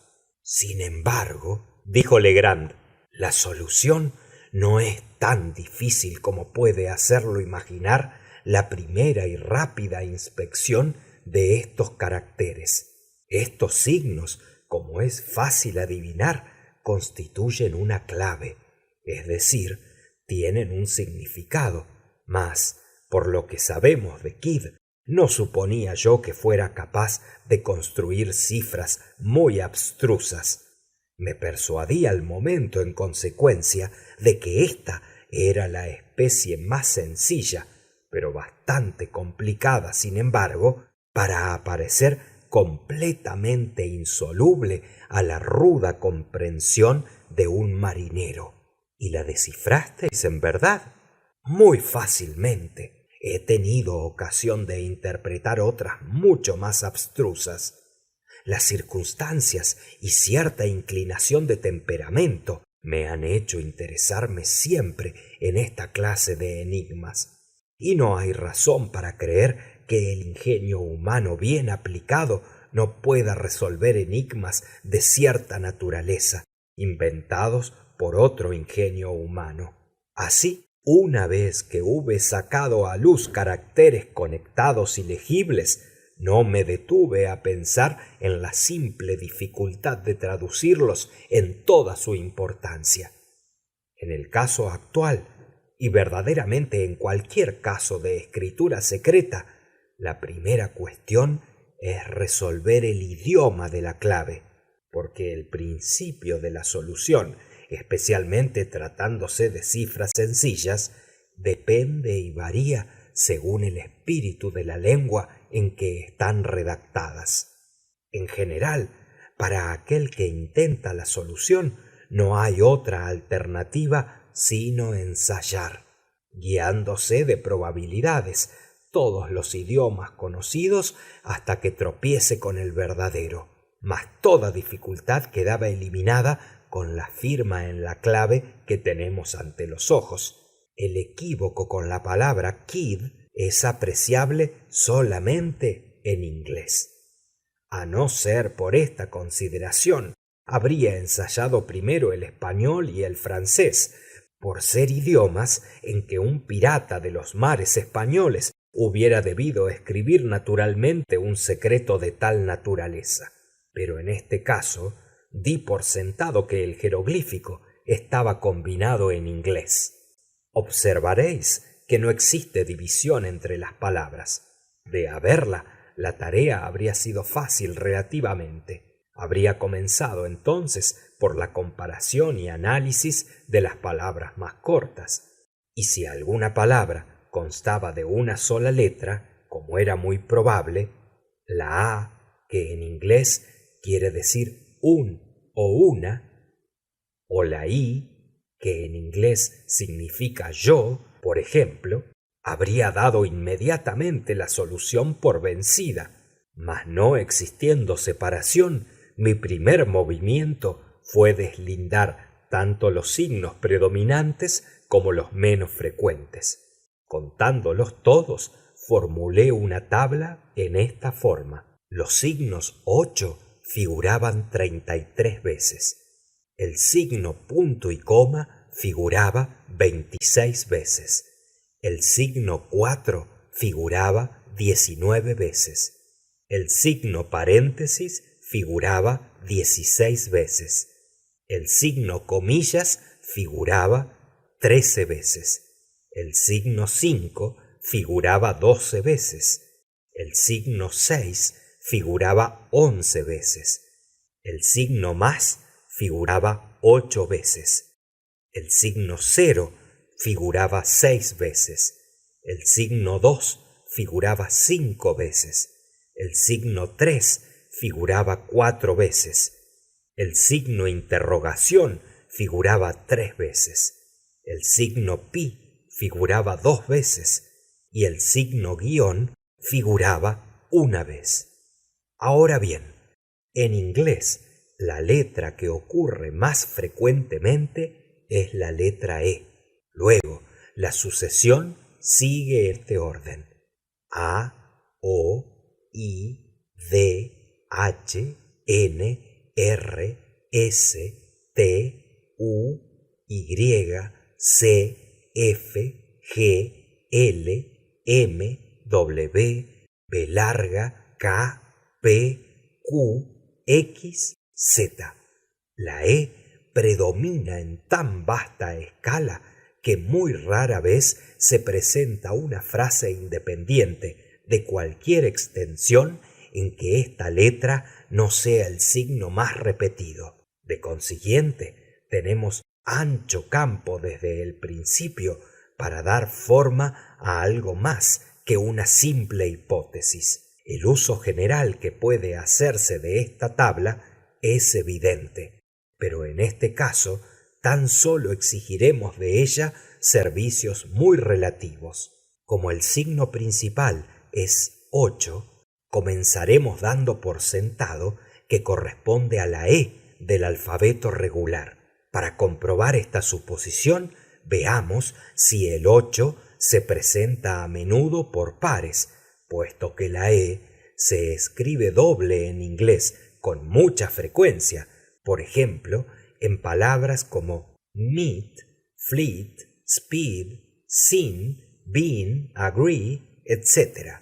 En esta clave la encontramos en grupos de 2 no menos de 5 veces, a pesar de que el jeroglífico es bien corto. Supongamos entonces que el 8 es una E. Ahora bien, entre todas las palabras del idioma inglés, la palabra the, que significa el, la, los, las, es la más usada. Veamos si hay repetición de 3 caracteres colocados en el mismo orden en que el último sea 8. Si descubrimos repetición de tales signos arreglados en esta forma, probablemente representan la palabra the. Observando la clave, descubriremos nada menos que 7 grupos en esta disposición, siendo los caracteres punto y coma, 4, 8. De manera que podemos asumir que el punto y coma representa la T, el 4 representa la H y el 8 representa la E, estando la última letra perfectamente comprobada. Así, hemos avanzado un gran paso. Por el hecho de haber descubierto esta sola palabra, nos hallamos capaces de dilucidar un punto de gran importancia, esto es, el principio y la terminación de algunas palabras. Estudiemos, por ejemplo, la penúltima vez que se representa la combinación punto y coma 4, 8, no muy lejos del final del manuscrito. Sabemos ya que el punto y coma que le sigue inmediatamente es el principio de otra palabra, y de los 6 caracteres que suceden a este de, conocemos 5 nada menos. Traduciendo dichos caracteres a las letras que hemos descubierto que representan y dejando un espacio en blanco para el signo que desconocemos, resulta T espacio ith. Descartamos al momento la TH del final como parte independiente de la palabra que comienza con la primera T, pues Recorriendo el alfabeto entero en busca de una letra que se adapte convenientemente al sitio vacante, nos convencemos de que no existe en el idioma palabra de que esta TH pueda formar parte. Quedamos así reducidos a T espacio EE. Y recorriendo de nuevo el alfabeto como antes, si fuere necesario, llegamos a la palabra tree, árbol, como única traducción posible. Entonces encontramos que hemos ganado otra letra, la R, representada por el signo paréntesis, con las palabras the tree, el árbol, a continuación. Mirando a poca distancia de estas palabras, tropezamos de nuevo con la combinación punto y coma 4, 8 y la empleamos esta vez como terminación de la palabra que la precede inmediatamente. Así ponemos en claro esta disposición. The tree, punto y coma, 4, paréntesis, signo de interrogación, 3, 4, de.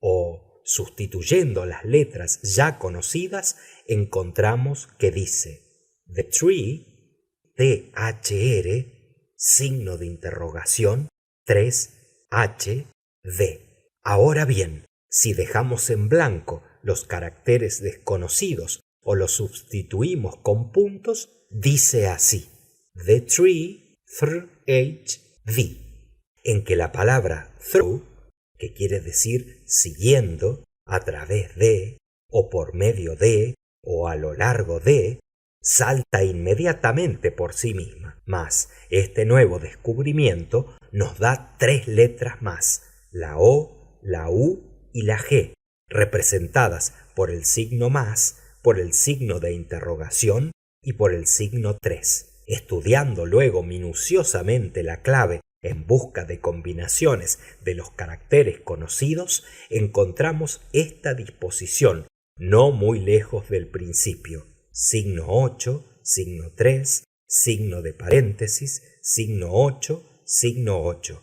O sea, degree, que corresponde claramente a la conclusión de la palabra degree, que quiere decir grado, y nos da una nueva letra, la D, representada por el signo positivo. 4 letras más allá de la palabra degree, advertimos la combinación punto y coma 4, 6, paréntesis, punto y coma 8, 8. Traduciendo los caracteres conocidos y reemplazando el otro con un punto como hicimos antes, leemos lo siguiente: 30.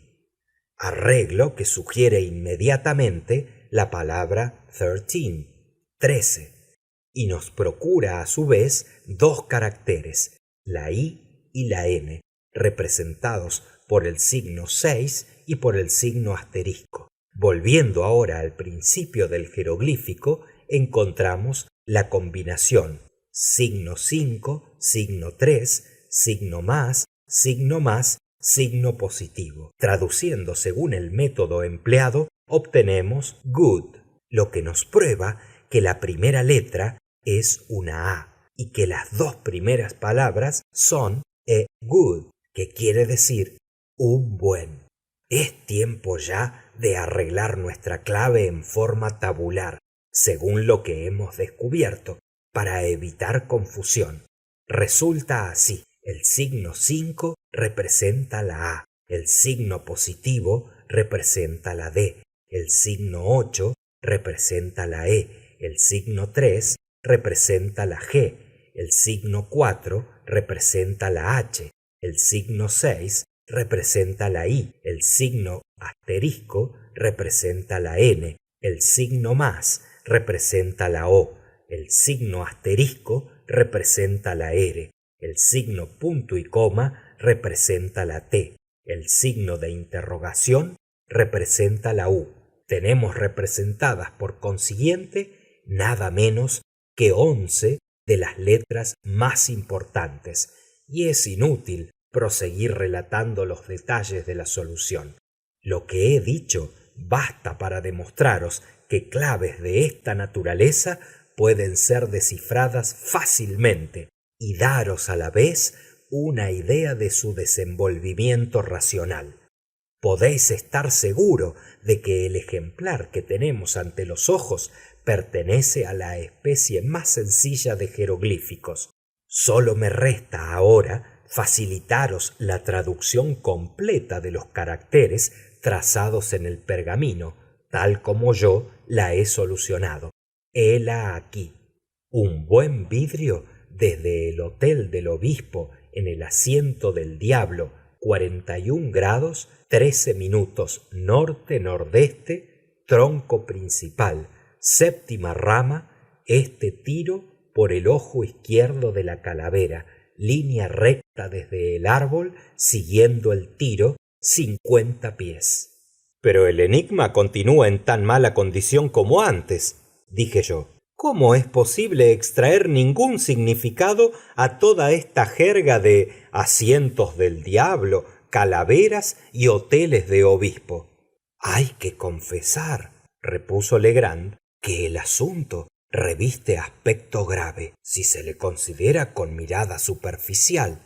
Así, mi primera tentativa fue dividir esta oración en las frases imaginadas naturalmente por el autor del jeroglífico. Puntuarla, queréis decir. Algo por el estilo. Pero, ¿cómo era posible realizarlo?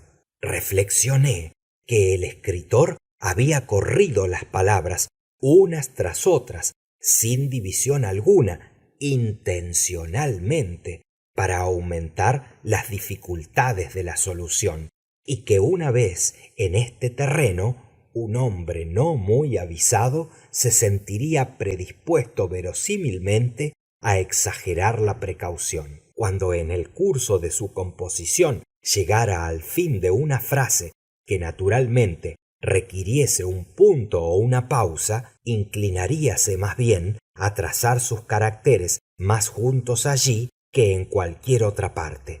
Si observáis el manuscrito, encontraréis 5 casos de amontonamiento mayor de lo acostumbrado. Actuando bajo esta sugestión, hice la división como sigue: un buen vidrio desde el Hotel del Obispo en el Asiento del Diablo, 41 grados 13 minutos norte-nordeste, tronco principal, séptima rama este, tiro por el ojo izquierdo de la calavera, línea recta desde el árbol, siguiendo el tiro, 50 pies.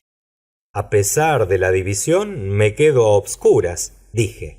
También me dejó a mí a obscuras por algunos días, replicó Legrand, durante los cuales practiqué pesquisas diligentes en los alrededores de la isla de Sullivan, tratando de averiguar si existía algún edificio conocido con el nombre de Hotel del Obispo.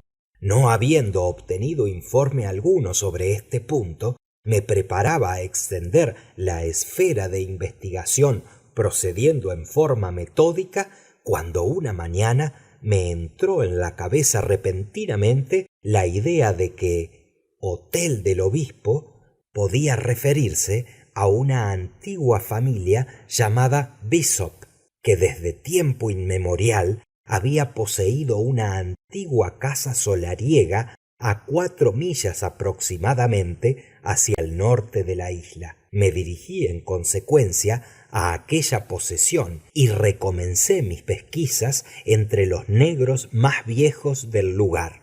Al fin, una de las mujeres más ancianas dijo que había oído hablar de un sitio llamado el Castillo de Bishop y que podía guiarme hasta allá, pero que aquello no era castillo ni hostería, sino una roca muy escarpada.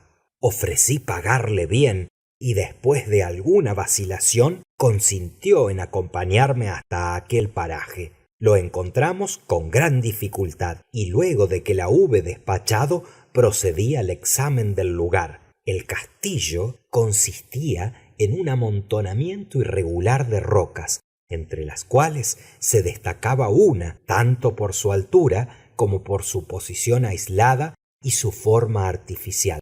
La escalé hasta la cumbre, sintiéndome luego completamente desorientado acerca de lo que debería emprender a continuación.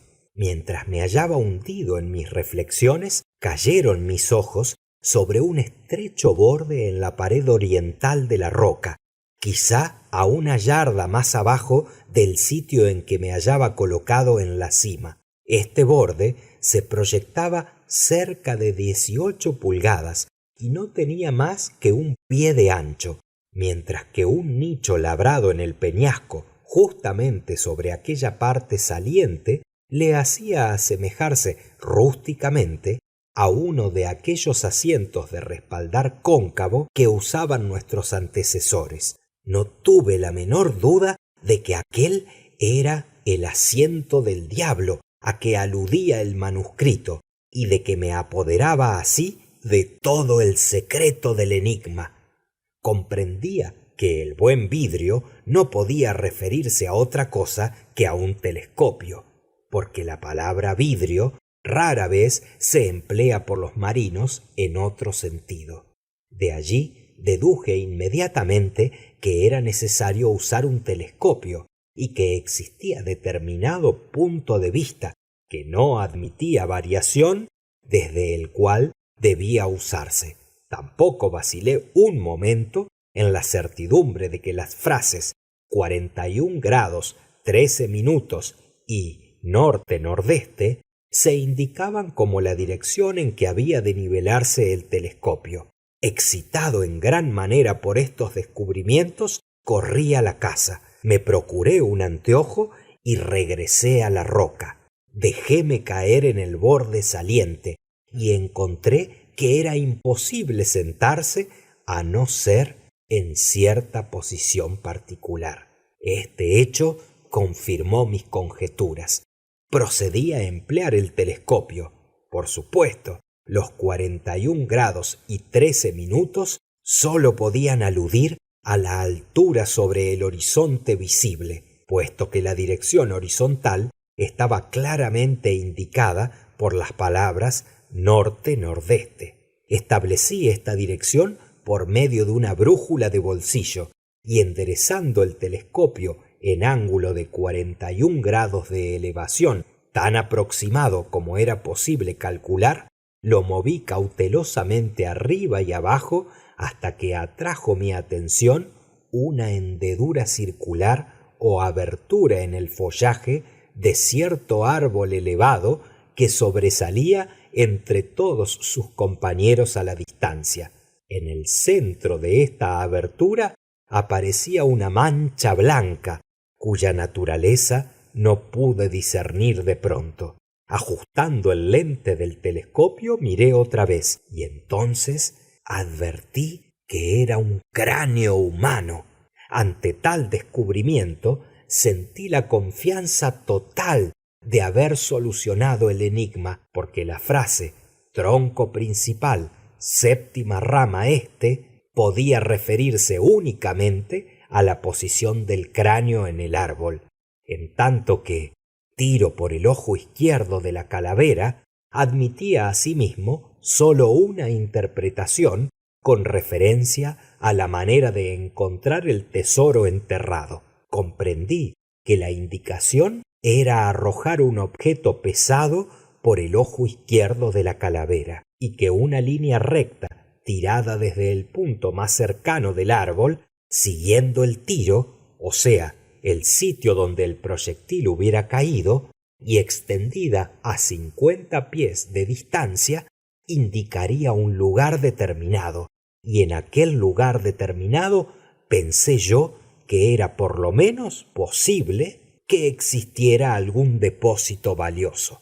Todo esto está admirablemente claro, dije, y aun cuando muy ingenioso, es sencillo y explícito. ¿Qué hicisteis luego de haber dejado el hotel del obispo? Bien, anoté cuidadosamente los detalles del árbol y regresé a la casa. Apenas abandoné el asiento del diablo, desvanecióse la abertura circular y no pude volver a encontrarla por más que me volviera en uno u otro sentido. Lo que representa para mí el ingenio mayor en todo este asunto es el hecho, del cual he llegado a convencerme por repetidos ensayos, de que el espacio abierto circular en cuestión no es visible de ningún otro punto sino de aquel que procura el estrecho borde sobre el frente de la roca. En esta expedición al Hotel del Obispo estuve acompañado de Júpiter, quien había observado indudablemente la abstracción de mis maneras en las últimas semanas y tenía gran cuidado de no dejarme solo. Pero al día siguiente logré escapar a su vigilancia levantándome muy temprano y me largué a las colinas en busca del árbol. Después de mucho trabajo logré encontrarlo. Cuando volví a casa por la noche, mi criado se proponía administrarme una corrección. El resto de la aventura lo conocéis tan bien como yo. Imagino, dije, que en la primera tentativa de excavación errasteis el sitio por la estupidez de Júpiter de hacer caer el insecto por el ojo derecho de la calavera en vez del izquierdo. Precisamente, este error nos daba una diferencia de 2,5 pulgadas en el sitio del tiro, es decir, en la posición de la estaca que quedaba cerca del árbol. Si el tesoro hubiera estado enterrado bajo el tiro, la diferencia habría sido de poca monta, pero aquel punto y el punto más cercano del árbol servían sólo para establecer una línea de dirección. De consiguiente, el error, aunque insignificante al principio, aumentaba conforme avanzaba la línea, de manera que al llegar a los 50 pies estábamos completamente fuera de la pista. De no haber tenido mis convicciones bien sentadas de que existía un tesoro enterrado por cualquier parte en los alrededores, toda nuestra labor habría sido en vano. Pero vuestra grandilocuencia y vuestras maneras haciendo revolotear el insecto eran tan extraordinarias. Yo estaba seguro de que habíais perdido el juicio. Y luego, ¿por qué insistir en que Júpiter dejara caer el escarabajo en vez de una bala por el ojo de la calavera?